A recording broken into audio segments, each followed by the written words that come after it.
Le face-à-face sur CNews, Éric Zemmour, Bernard-Henri Lévy, merci beaucoup d'être là et d'avoir répondu favorablement à notre invitation. Vous êtes un fervent défenseur de la cause kurde que nous allons aborder dans un instant. Vous êtes en pleine actualité avec votre revue La Règle du jeu et votre dernier numéro intitulé Looking for Europe. Looking for Europe, du nom de vos représentations théâtrales dans toute l'Europe pendant près de 3 ans, que vous avez abordé le courage des Kurdes, le retrait de l'Amérique, les migrations comme part de l'identité européenne. Et face à vous, donc ce soir, Éric Zemmour, éditorialiste, écrivain, journaliste. Alors Bernard-Henri Lévy, pour commencer, on va regarder tout d'abord un extrait de votre film La bataille de Mossoul. C'était en 2017 et on revient.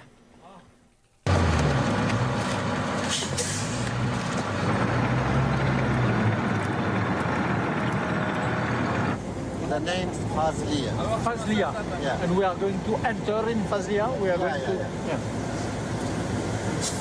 La colonne arrive bien aux abords de Fazlia, mais Daesh, alerté par son drone, était en embuscade et nous prend par surprise.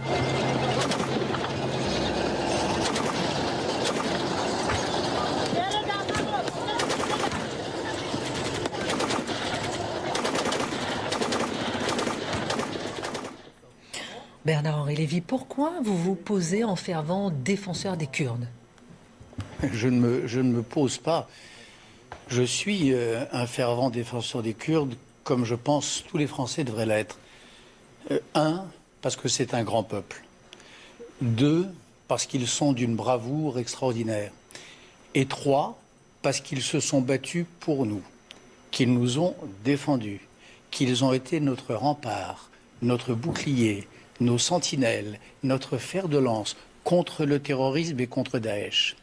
Et parce qu'au moment où le moment serait venu d'être à leur côté, nous les lâchons, les États-Unis d'abord, avec un cynisme et une veulerie insensée, et l'Europe ensuite, avec une impuissance qui crève le cœur, nous les laissons tomber comme des chiffons après usage. Et il y a là quelque chose, je trouve, cette trahison des Kurdes, ce manquement à la parole donnée, cette façon d'utiliser des hommes pour se battre à votre place, et quand le moment est venu de leur rendre justice, de les lâcher en race campagne, je trouve ça terriblement choquant et assez sans précédent. Il n'y a pas beaucoup de précédents. Il y a eu, les Américains ont laissé tomber, les Vietnamiens, mais enfin, c'était après une défaite militaire.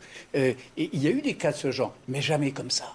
Jamais comme ça. Et là, c'est véritablement le président des États-Unis qui, en décidant de retirer ses 2000 soldats, a dit au sultan, au néo-sultan Erdogan, bon appétit. Et il a dit à Bachar al-Assad, servez-vous. Et je trouve ça que dans ce mélange de cynisme, de sottise et de lâcheté, c'est à la fois monstrueux et c'est très bête. C'est du strict point de vue des intérêts de notre pays, des intérêts de la France, de la sécurité de l'Europe, c'est vraiment se tirer une balle dans le pied. Et c'est une des raisons pour laquelle j'ai accepté votre invitation. Il y en a une autre, on y viendra peut-être tout à l'heure. C'est que je crois vraiment que nous étions en train de gagner la guerre contre le terrorisme, nous étions sur le point de détruire l'hydre Daesh, et je crois qu'elle est en train de revenir par ce mélange de bêtises et d'impéritie dont les États-Unis ont donné le signal. Éric Zemmour, faut-il aider les Kurdes ? Alors moi j'aime bien débattre avec vous parce que j'aime bien vous écouter en fait. Personne ne le sait, mais je trouve ça formidable parce que tout est simple, tout est beau. Il y a des grands peuples, les Kurdes, après les Bosniaques, après d'autres qui sont aussi toujours des grands peuples et qui se battent pour la liberté, pour les droits de l'homme et même pour nous. Et puis il y a des méchants. Il y a Erdogan le méchant, Poutine le méchant, et puis maintenant Trump le méchant. Moi, j'aime bien parce que j'ai l'impression d'être dans Harry Potter, quoi. C'est agréable. Mais je peux vous dire que là l'extrait était court. Oui, mais attendez, je vous garantis que c'était pas Harry Potter. Non, mais moi, là, je vous c'était dis, des j'aime femmes bien. et des hommes qui se faisaient Le problème, c'est que... Qui se faisaient... Non, attendez, mais j'ai bien compris. Non, mais je vous ai pas dit... hacher menu. Mais j'ai bien compris. Pour vous. Mais pas pour moi. Non, ça, je vais en parler. Oui, non, je vais en parler. Pour qu'il n'y ait pas d'autres attentats à Paris. Je vais en parler. Attendez, laissez-moi finir ma démonstration. Pour qu'il n'y ait pas plus de Bataclan. Pour qu'il n'y ait pas un autre hyper-cachère. Pour qu'il n'y ait pas d'autres Charlie. C'est pour ça que ces hommes se battent. Et moi, je les ai accompagnés pour montrer cela. C'est très bien, mais je ne suis pas d'accord. Donc je disais, c'est bien avec vous parce qu'on est dans Harry Potter. Moi, j'aime bien, j'ai aucun problème avec vous. Le problème, c'est le réel qui a un problème avec vous. Le réel vous aime pas. Le réel passe son temps à se moquer de vous. Vous savez, Balzac disait, les événements sont de l'action, sont de l'ironie en action. Et vraiment, il se fout beaucoup de vous. À chaque fois, il vous donne le démenti, que ça soit en Libye, que ça soit en Bosnie, que ça soit là maintenant chez les Kurdes. Renouvelez vos citations, celle-là, vous l'avez. Ah non, pas du tout, pas du tout. Non. Mais c'est pas grave. Bref, tout ça pour vous dire que à chaque fois, le réel vous donne tort. Oui. Ça, c'est un vrai problème. Et pourquoi il vous donne tort? Parce qu'en fait, vos a priori sont mauvais. Vous dites tout à l'heure, ils se battent pour nous. Pas du tout. Ils se battent pour eux. Bon. Et ils ont bien raison. Éric Zemmour, attendez. Vous y étiez ou pas? Non, mais attendez. Je vous en prie, pas d'argument d'autorité. Mais c'est pas un argument d'autorité. C'est pas un argument d'autorité. On peut très bien ne pas être d'accord avec vous sans y être. Non, mais ne me dites pas, ils se battent pas pour nous. Ils se battent pour eux. Mais c'est déjà malheureux. Ils se battent pour leur terre, pour leur mort. Ils se battent pour la création d'une nation. Permettez-moi de vous dire, là je vais vous informer, je vais vous apprendre quelque chose que vous avez l'air d'ignorer. Il se trouve que j'ai passé des mois et des mois à leur côté. Oui, mais vous passez toujours des mois et des mois à côté. Et vous vous trompez toujours. Donc peut-être parfois il faut avoir un peu de recul. Je commence à être assez âgé et j'ai passé plusieurs fois des mois et des mois aux côtés de peuples opprimés et qui luttent pour leur liberté. Vous voyez ce que vous voulez voir. Laissez-moi vous expliquer. Mais non, mais... Je suis votre invité et il a la courtoisie d'écouter une seconde. Mais je sais ce que je fais. Donc, ces hommes et ces femmes, parce qu'il y a des femmes parmi eux, ils se battent pour deux raisons. Un, pour sauver leur famille, pour sauver leur maison, pour sauver leur terre. D'accord. Mais deuxièmement, ils se battent et ils en ont conscience et ils le disent dans le film dont, hélas, on a vu... Ils se battent parce qu'ils se vivent comme tels, comme les remparts d'un certain nombre de valeurs, les valeurs de la démocratie, les valeurs de l'égalité entre les hommes et les femmes, les valeurs... ça, Bernard-Henri Lévy. Mais écoutez, vous inventez ça. Mais vous inventez à chaque fois. La Bosnie aussi, ils se battaient pour la démocratie et la liberté et l'égalité entre les hommes et les femmes. Et puis la Libye aussi, c'était l'islam des Lumières. Et tout ça, c'est vous inventez à chaque fois. Non. Vous inventez à chaque fois. C'est pour ça que je vous dis que c'était beau, c'est Harry Potter. La Bosnie, c'était... Non. Aujourd'hui, en Bosnie, il y a des mosquées. Mais vous mélangez. Oui, il y a des mosquées construites par l'Arabie Saoudite. Donc c'est formidable, l'islam. C'est formidable, la Bosnie. La Bosnie, c'était un islam européen qui nous suppliait de venir à leur secours et précisément de ne pas les laisser tomber dans les bras des Iraniens et des Saoudiens. Ce qu'ils n'ont jamais fait. Attendez, j'ai fait un film aussi sur Bosnie. Oui, je sais, vous faites toujours des films, mais vous vous trompez à chaque fois. La Libye aussi, c'est pareil. C'était magnifique, c'était démocrate libyen. La question est, en effet, le réel peut vous donner raison ou tort. À chaque fois, il vous donne tort. Bien sûr que non, pas chaque fois. Bernard-Henri Lévy, est-ce que le réel vous a donné tort?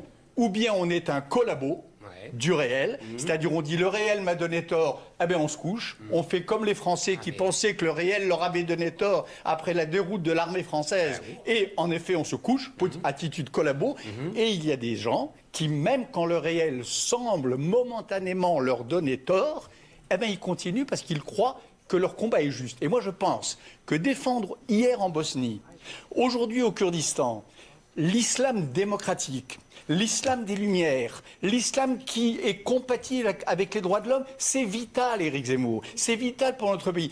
Je vous ai entendu, et c'est l'autre raison pour laquelle je suis venu ce soir, je voulais vous le dire en face. La première raison, c'est que je ne rate aucune occasion de parler des Kurdes en ce moment. L'autre raison, c'est que je vous ai entendu dans cette convention de la droite ou de l'extrême droite. J'ai entendu ce que vous disiez, sur notre pays, sur la France, pays occupé, qui placerait les Français dans une situation de résistance. Je pense que ces propos-là sont irresponsables, sont fous. Je pense que vous êtes un incendiaire des esprits. Je pense qu'aujourd'hui, si on aime son pays, si on aime la France, la seule chose que l'on doit faire, c'est non seulement prier si on sait prier, mais en tout cas œuvrer si on ne sait pas prier à ce que l'islam républicain, la majorité des musulmans de France qui ne se reconnaissent pas dans cet islamisme radical, l'emporte. Il faut leur donner des armes, il faut les encourager. On a le droit de vous répondre? Bien sûr, allez-y. Alors, premièrement, je pense d'abord que ce que vous avez appelé depuis 20 ans, depuis 30 ans, l'islam des Lumières est un oxymore. L'islam est incompatible avec les Lumières, l'islam est incompatible avec la démocratie, l'islam est incompatible avec la République, tout simplement parce qu'il faut lire les textes. Et que les textes donnent tort à tout ce que vous dites. Deuxièmement, et je vous ai laissé parler longuement. Deuxièmement, quand vous me dites c'est moi qui suis un incendiaire parce que je décris la réalité, une fois de plus. Vous savez, dans les années 30 et même dans les années 20, un grand historien que vous connaissez d'ailleurs et que vous appréciez même si vous n'êtes pas d'accord avec lui s'appelait Jacques Bainville.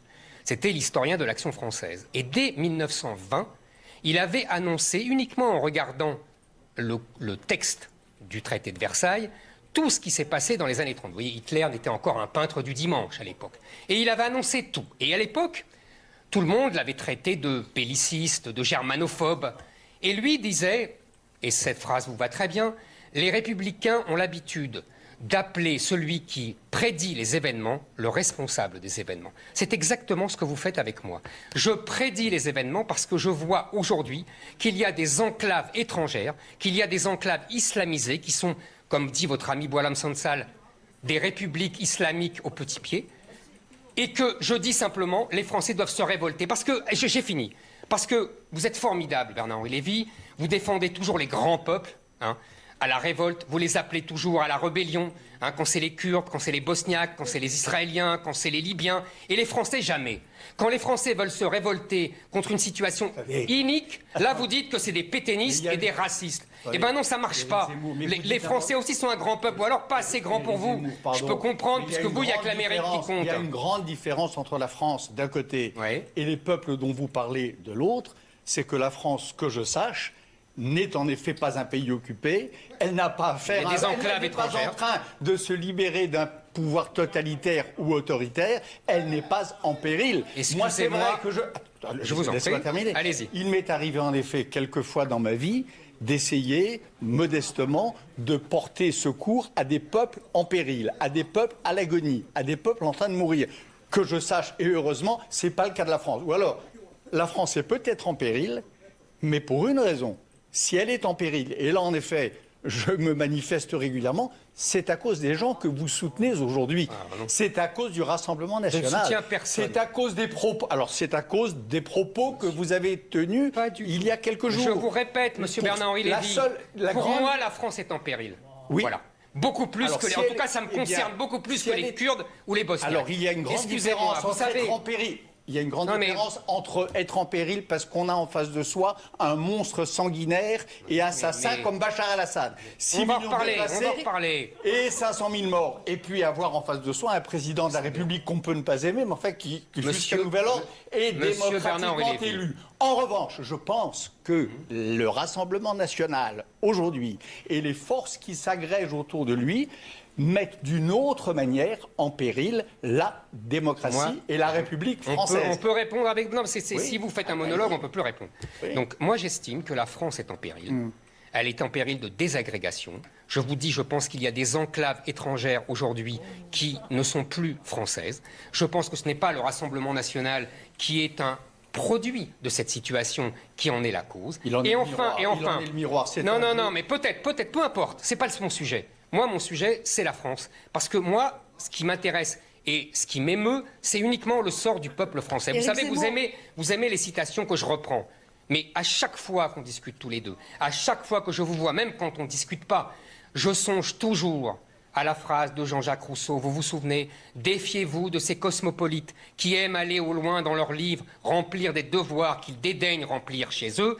Tel philosophe aime les Tartares, ou les Kurdes, ou les Bosniaques, pour se dispenser d'aimer ses voisins. Vous êtes l'incarnation de la phrase de Jean-Jacques Rousseau, M. Bernard-Henri Lévy. L'une des belles choses dans la France, que vous prétendez aimer, mais que je crois vous n'aimez pas tant que ça, l'une des belles choses dans la France, c'est qu'elle a justement la grandeur de s'intéresser aux autres. Je relis aujourd'hui, pour mon bloc-notes du Point, un sublime discours de Victor Hugo, de 1846, au moment de l'insurrection de Cracovie, où il parle de ce frémissement de générosité dont la France a le secret lorsque advient une grande injustice en ce monde. C'est ça la France. Aimer Vous la avez France. raison. Laissez-moi finir. Je vous en prie, je vous en prie. Prétendre qu'on aime la France comme vous et dire moi je n'aime que le peuple français, il n'y a que ça qui m'intéresse, le reste du monde ne m'intéresse pas, ça c'est l'oxymore, ça c'est la contradiction dans les termes, ça c'est absurde. On ne peut pas aimer la France. Le seul qui aimait la France seul,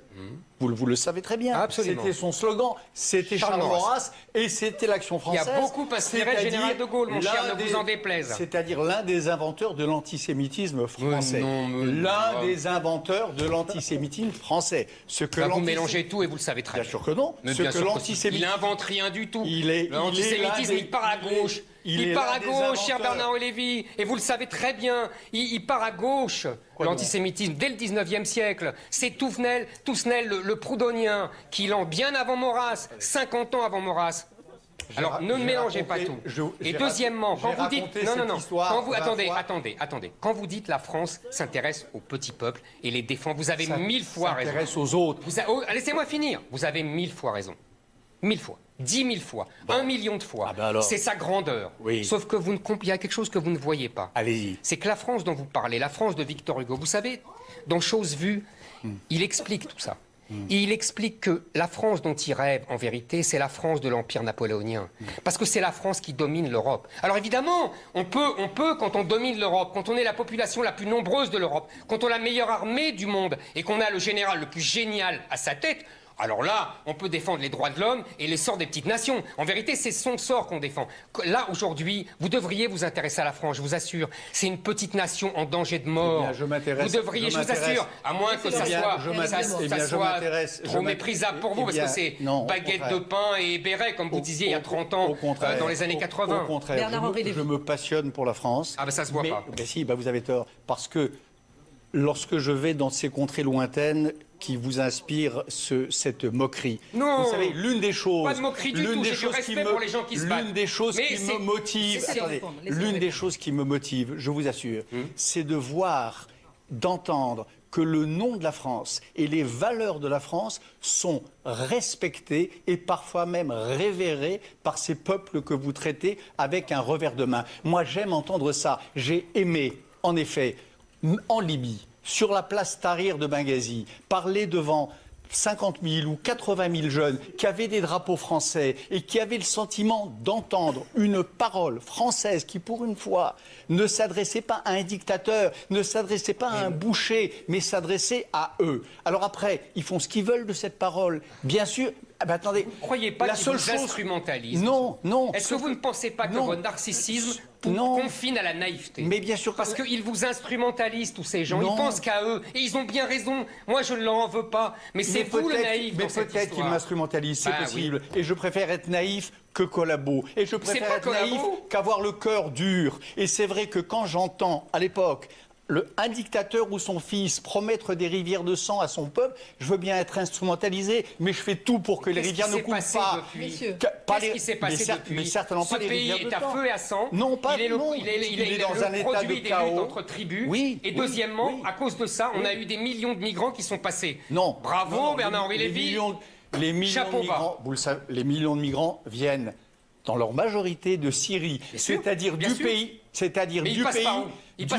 où on n'a rien fait, du pays où on a laissé faire, du pays où on a dit à Bachar al-Assad, il y a une ligne rouge, mais c'est pas grave si tu la franchis.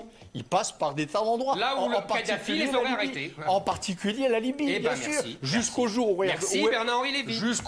Erdogan mettra à exécution son chantage et qu'il ouvrira comme il dit. C'est à cause de vous. Ah bon, Erdogan, mais bien sûr que c'est à cause de vous. Ah bon, très bien. Mais bien sûr que c'est à cause de vous. Pour deux raisons. Oui. D'abord parce que ce chantage, c'est à cause de la Syrie. Ce que vous oubliez de dire, c'est que la Syrie, c'est à cause des interventions américaines que vous regrettez tant en Irak et qui ont mis le feu à la région, qui sont la vraie origine de Daesh, qui sont la vraie origine de la destruction de la Syrie.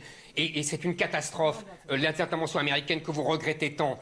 Et deuxièmement, Cette Europe à qui on fait du chantage, mais pourquoi on lui fait du chantage, M. Bernard Lévy? Parce que c'est une Europe faible. Et pourquoi c'est une Europe faible? Parce qu'elle s'est convertie au BHLisme, c'est-à-dire le droit et le commerce. Les droits de l'homme et le commerce, eh ben non, ça marche pas. Ça marche pas parce qu'il n'y a que les rapports de force. Et ça, vous l'avez oublié. Eh bien, donc c'est à cause de vous qu'Erdogan peut vous faire du Bernard-Henri chantage. Lévy sur l'intervention américaine Je et puis sur vais l'Europe. vous expliquer.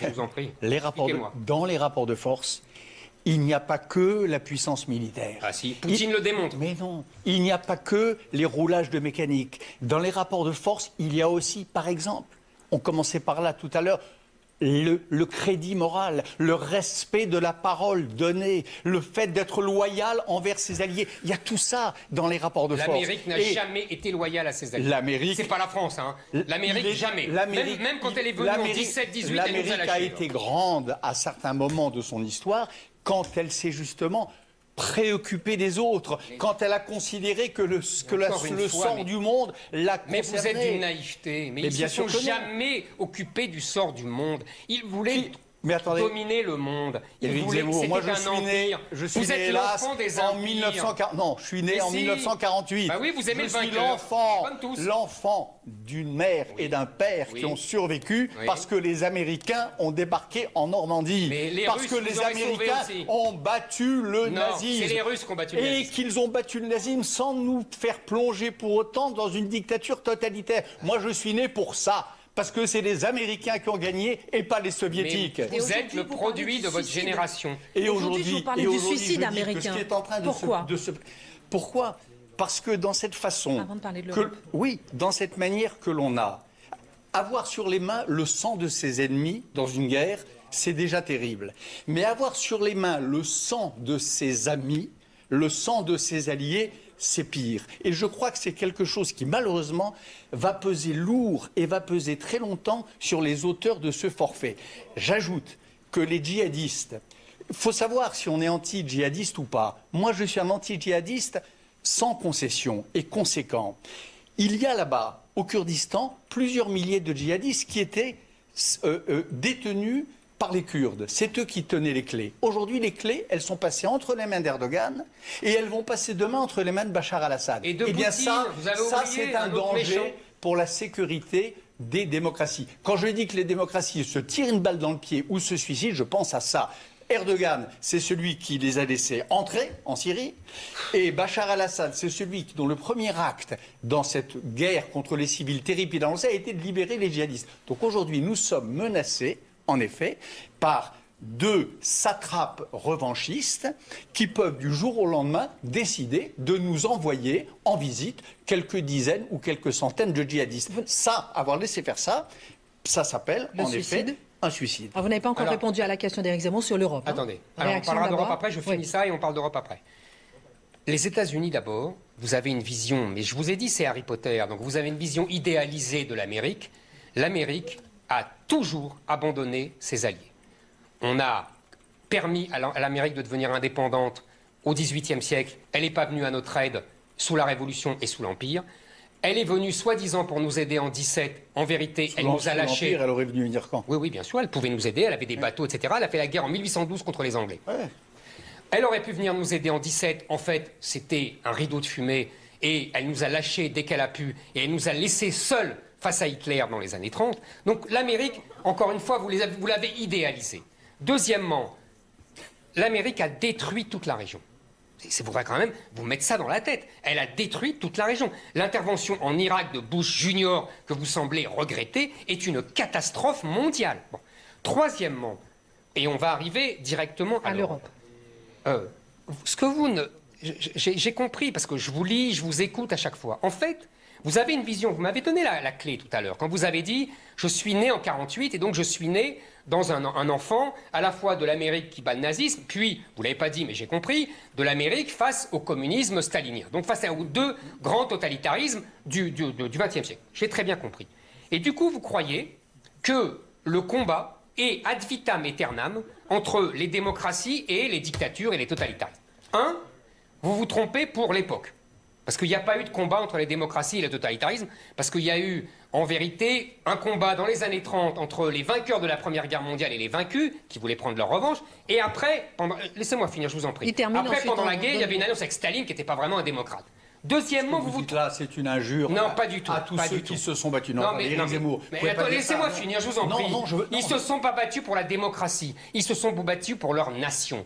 Churchill se bat pour l'Angleterre. Roosevelt pour l'Amérique. De Gaulle pour la France. Il se bat pas pour la démocratie. La résistance française. Et je finis. Et vous vous trompez encore aujourd'hui. Il y a des nations qui veulent redevenir des empires. La Turquie, la Chine, l'Inde, la Russie. C'est la réelle politique de Gaulle que vous citez à tort. Mais vous vous souvenez, et j'ai fini. Alors, Bernard-Henri Lévy, oui. De Gaulle disait, pour l'URSS à l'époque, il l'appelait la Russie, tout le monde se moquait de lui, vous vous en souvenez? Et il disait, la Russie boira le communisme comme le buvard boit l'encre. Et ça, vous ne le comprenez pas. Il n'y a que les nations qui existent, c'est tout, et les peuples. Le reste, c'est du baratin. Bernard-Henri Lévy. Ce que vous venez de dire sur les combattants anti-nazis des années 30, antifascistes des années 30, puis anti-nazis de la Seconde Guerre mondiale, c'est une insulte à eux. Bien sûr que si. Il y a une mémoire de la résistance française où il y a en effet le patriotisme et où il y a aussi la haine du fascisme, la haine de ce que cela représentait, la haine de l'antisémitisme. Vous avez dit un jour une chose terrible, dans une autre émission. Vous avez osé dire que Pétain avait sauvé les Juifs. Français. Ou avait sauvé les Juifs français. C'est une monstruosité. C'est du révisionnisme. C'est encore une fois le réel. Non, le réel, c'est que Pétain a été plus royaliste que le roi. Il a édicté des décrets en octobre 40 que l'Allemagne ne lui a pas demandé. Et si des Juifs ont été sauvés, c'est parce qu'il y a eu des justes.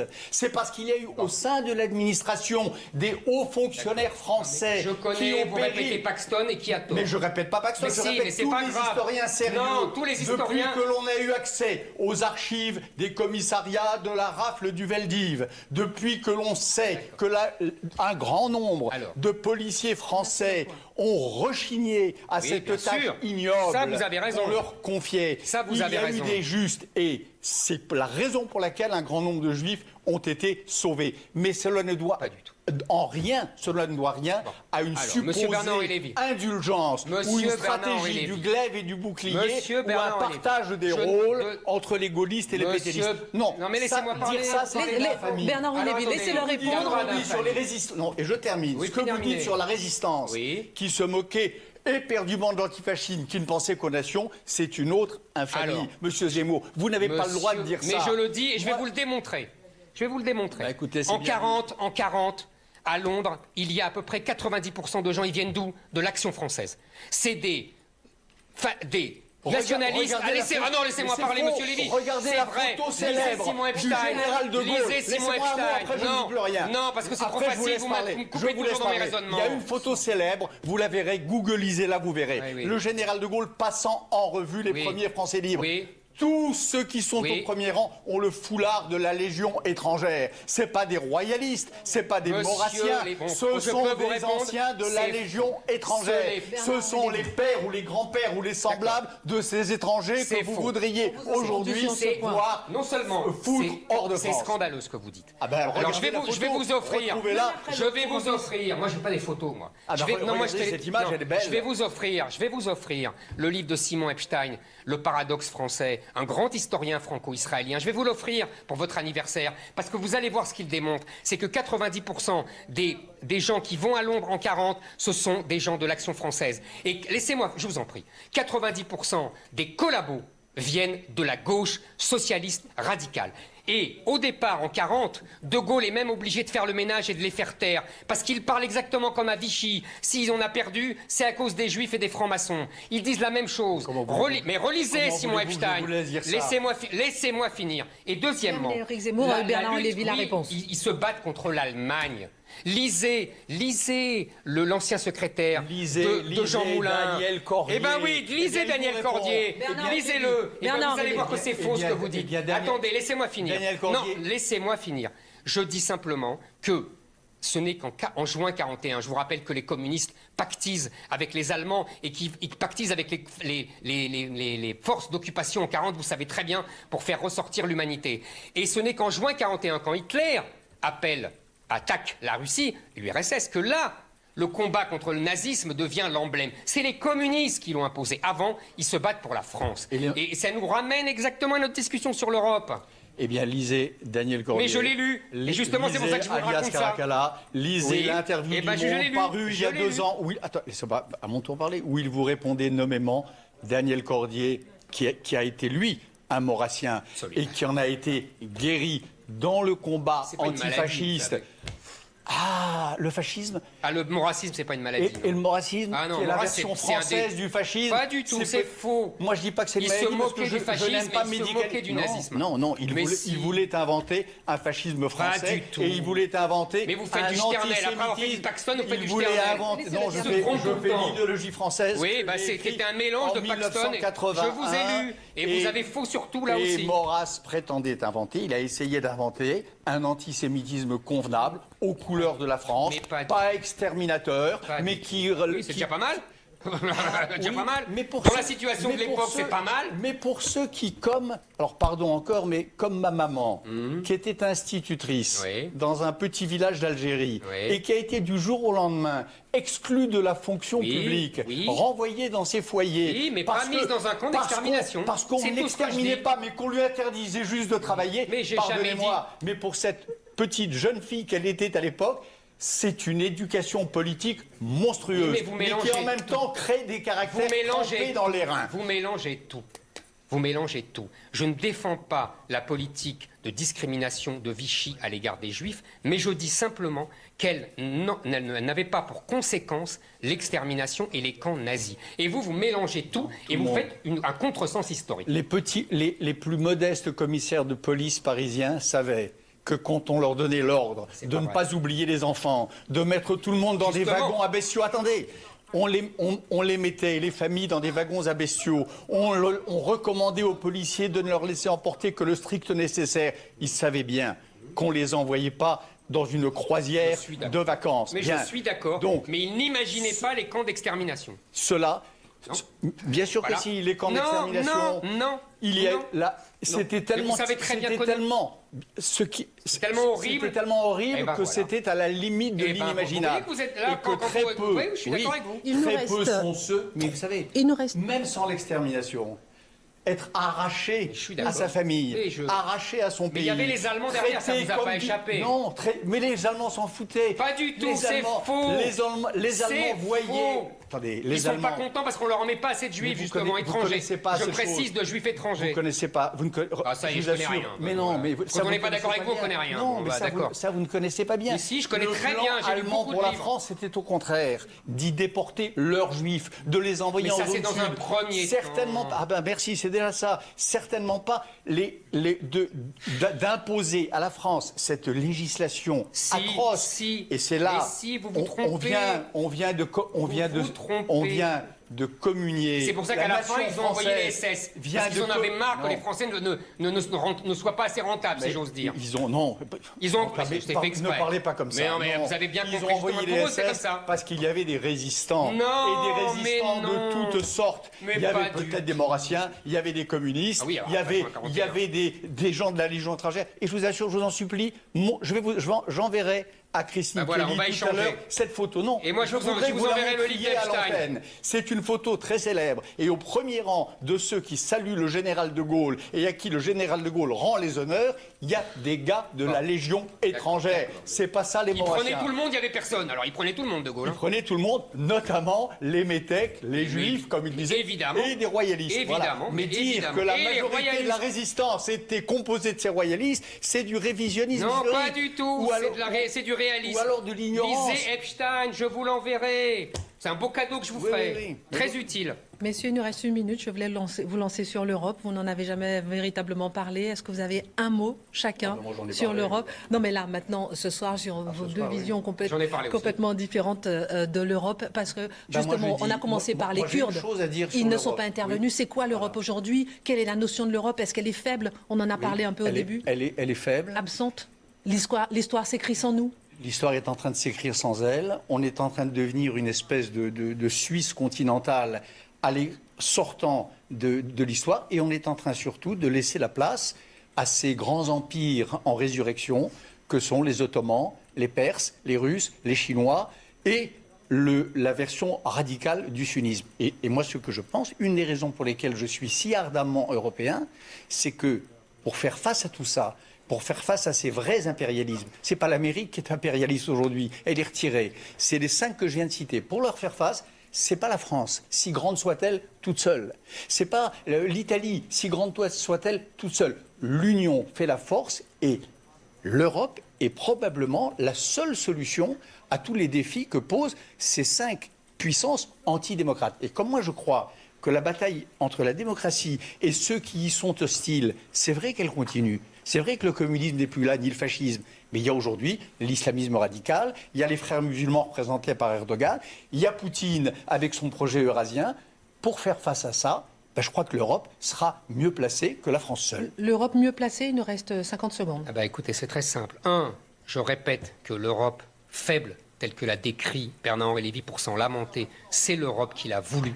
C'est l'Europe des droits de l'homme, c'est l'Europe du droit et du commerce contre les États-nations. Deuxièmement, je remarque qu'une fois de plus, vous défendez les peuples et les nations partout à être libres, sauf les peuples européens et en particulier le peuple français. Là, vous devenez impérialiste et vous défendez un empire mou en plus, qui n'est pas digne de vous, l'Europe, qui ne représente rien.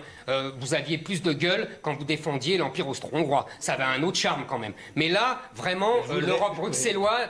C'est nul et vide. Elle n'en a aucune, pas à cause de vous, à cause de gens comme vous. Parce que les droits de l'homme ne font pas une politique, monsieur Bernard-Henri Lévy. Et vous voyez, moi, je ne vous ai pas interrompu. Allez-y. Et je finis simplement qu'il y a... Mais je suis votre hôte ce soir, si j'ai bien compris. C'est vrai, mais bon... Alors, terminez quand même, votre... Allez-y, finissez. Et troisièmement, je pense qu'aujourd'hui, les seuls qui défendent vraiment l'Europe, c'est-à-dire...